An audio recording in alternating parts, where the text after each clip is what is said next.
everyone, and welcome to this special interview that is being conducted at the Lusaka Showgrounds, where we are part of the media team that is helping support the Securities and Exchange.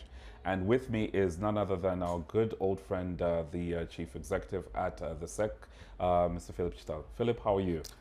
I'm okay, and good to see you and have you back into our stand again. Absolutely, absolutely. Yeah. I believe a year ago we had the same interview in the same office, but obviously the 97th edition is a very special one. I think there's themes around green issues. Yeah. I just came off a panel discussion, and thanks to you and your team for inviting me to come and moderate this fine panel that had four experts, obviously Nonde representing the SEC, Mwelwa representing Stanbic Bank, and then we had Lizzie as well from the CEC Renewables. We'll have the green bond as well as a market facilitator player, if I can call him that, from Stockbroker Zambia. But Philip, are you able to just give us like a summary of why the SEC is again obviously participating in this particular year's show, and what are some of the key expectations as part of investor education that you and the team have? Yeah, I think our biggest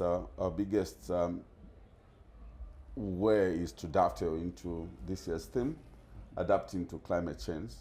And I'm glad to say this is something that we've been on for quite a while now. If you may recall, we did the green bonds guidelines back in 2019, so that's about 6 years ago.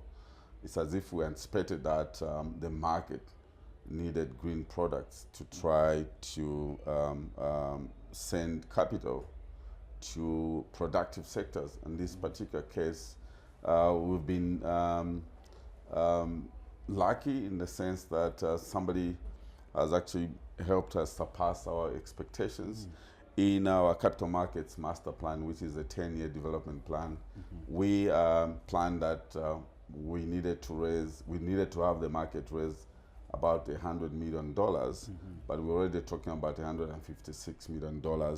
But with $200 million registered, we could actually end up raising $200 million, way above what our expectations were for the medium term. For the long term, we're looking at raising $400 million.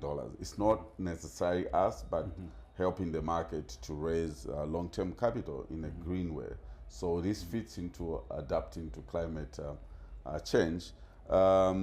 We can't run away from, for instance, generating power using solar. I always tell people I wouldn't mind having power every day from 9 hours to 16 hours. I think that's more predictable. True. And then I can maybe shift my productive activities between 9 and 16. If you can put in batteries, that extends our solar provision, but then it can also complement hydro. Maybe the engineer would say you run hydro after the sun goes down, or you mix it up and extend our reservoirs. So we're participating in this year's show to further our objectives, and we're also looking at the possibility of having bonds that are bought into by the retail market. So the show is a perfect place to try and see and gauge the appetite for retail investors to come into the market. For your information, we've now reached over 1,093,000 of retail investors in the capital markets. This is also Q2. This is Q2, and we're looking at seeing whether we can move on to 1.5 million people participating in capital markets. For us, this is a big milestone, considering that at 1 million, that's almost 10% of our adult population. Yes. We're coming from 0.3% of our adult population to 10%, which is a very, very big milestone. And I hope, and we strongly believe that this year's participation will further our awareness campaign, because it's about people becoming aware. And when they're aware, we can then convert them into participants in the capital markets. That's why we are at the show. Would you say that also part of the stimulus for people having more interest as well has been because of how during your tenure, you've been steadfast in terms of regulatory sort of improvement or enhancement? Yeah, that's a very good question. Our mandate is investor protection, but then we also have a mandate to develop the market. It's a bit of like a conflicting kind of roles, but that is what is in the Securities Act. So from an investor protection angle, we do a lot of awareness, and thanks to you and your media team, through you, I'm sure we get to a lot of people through social media and the like.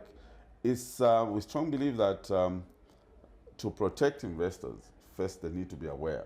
Correct. And once they're aware, then they could choose products and invest for horizons that best suit their requirements. But then on the market development perspective, this is where now the SEC gets to be involved in assisting the market to come up with products that are safe for the investors. So that's what we get to do. And I'm glad, again, the show is a perfect place to do a lot of awareness. Right. Now, are you able to just give us a summary of how Q2 was? We know that you already had your press briefing. I was out of the country at the time, but how was the health of the market at Q2? We have about 5 thematic areas coming out of our capital markets master plan, which is a 10-year-long kind of strategic plan. We are on course on a number of things, like on the green bonds, on the number of investors. And I'm also glad that within Q2, we managed to have one of the listed entities become a $1 billion company. I think that's a big milestone. As we are speaking, I think it's way above $1 billion. This is a CEC Zambia. We need more Zambian companies valued that much. For us, it's not just about valuation. What we're thinking about and what we reported in Q2 is we're making steady progress to have the country now enter another club, which is the frontier market. Capital moves to certain classified markets. Right. Currently, we are not classified. So we need to enter into the Morgan Stanley Capital Index frontier market.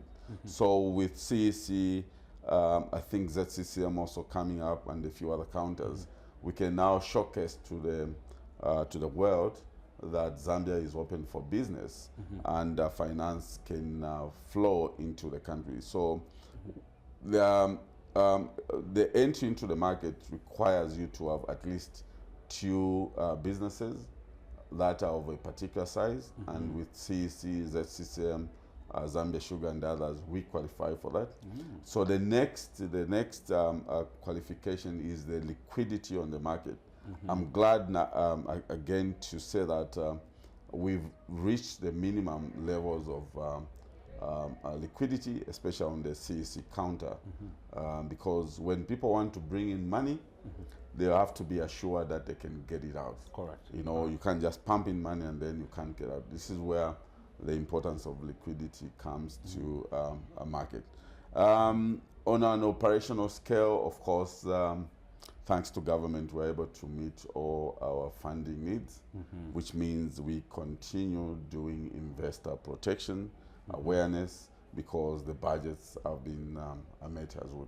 I think those are some of the summaries about the performance for the QT. Looking ahead, I remember I said reaching 1.5 million people investing through capital markets, finding another entity to raise money through the green bonds, and we're also pushing a product called Real Estate Investment Trust.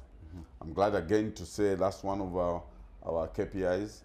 We have Real Estate Zambia listed as the first REIT, and we're seeing that there's a possibility of bringing other assets into the REIT space so that it grows to beyond.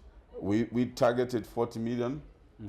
The first REIT is at 70 million. If we can have the Manda Hills and the East Park joining this club, we may exceed our expectations. We may end up with over $150 million of real estate investment trust listed on the Securities and Exchange, on the exchange that is the Lusaka.